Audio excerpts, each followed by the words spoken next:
ஹாய்ப்பா, எல்லாம் எப்படி இருக்கீங்க? நாம் இன்றைக்கி ஒரு அனிஷா சமையலறையில் இன்றைக்கி எக் மஞ்சூரியன் தான் பார்க்க போகிறோம். வாங்க எப்படி செய்யலான்னு பார்க்கலாம். இப்போ நம்ம முட்டை மஞ்சூரியனுக்கு ஒரு பவுலில் கார்ன்ஃப்ளவர் மாவு சேர்த்துக்கலாம். 2 கரண்டியும் போட்டுக்குங்க.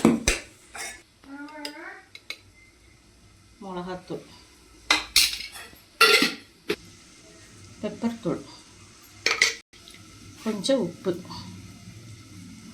கொஞ்சம் இஞ்சி பூண்டு பேஸ்ட்டு. இப்போ இதை தண்ணி விட்டு கலக்கிக்கலாம். ரொம்ப வேண்டாம்.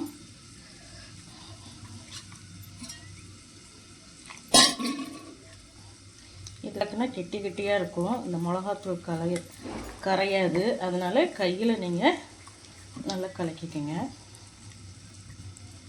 கலக்கி வச்சுக்கோங்க. அடுப்பில் ஒரு பாத்திரத்தை வச்சாச்சு. ஆயில் போட்டுக்கலாம். 4 முட்டையை வேக வச்சு 4ஆக கட் பண்ணி வச்சுருக்கிறேன். இப்போ இந்த மசாலாவில் டிப் பண்ணி முட்டையை நம்ம எண்ணெயில் பொரிச்சு எடுத்துக்கலாம்.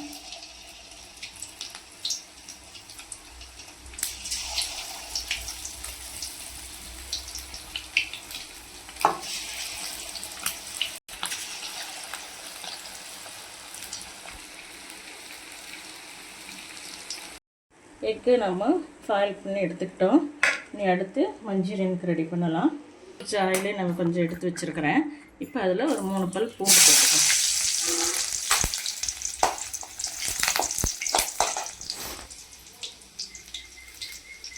அடுத்து ஒரு கொத்து கருவேப்பிலை, அடுத்து பெரிய வெங்காயம் நல்லா பெருசு பெருசாக எடுத்து வச்சுருக்கிறேன். எங்களுக்கு வந்து மிளகா பிடிக்காது, அதனால் அதை சேர்த்துறதில்லை. கொஞ்சம் வதக்கிக்கலாம்.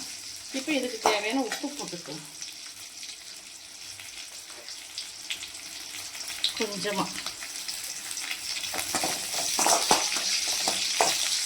கொஞ்சமாக சில்லி ஃப்ளேக்ஸ் போட்டுக்கலாம். கொஞ்சமாக சோயா சாஸ், அடுத்து ரெட் சில்லி சாஸ்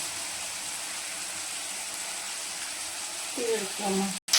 கொஞ்சமாக டொமேட்டோ சாஸ், கார்ன்ஃப்ளவர் மாதிரி ஒரு 1/4 ஸ்பூனு கலக்கி ஊற்றிக்கலாம்.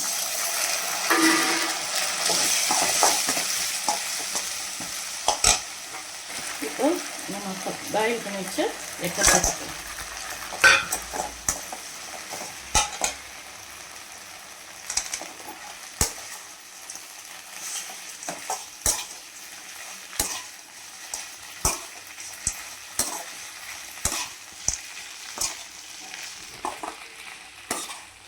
அவ்வளோதான். இது ஈவினிங் ஸ்நாக்ஸுக்கு, அப்புறம் சாதத்துக்கு, எல்லாத்துக்கும் இதை சாப்பிட்டுக்கலாம். அவ்வளோதான்ப்பா. வீடியோ பிடிச்சிருந்தா லைக் பண்ணுங்கள், ஷேர் பண்ணுங்கள், சப்ஸ்கிரைப் பண்ணுங்கள். தேங்க்யூ.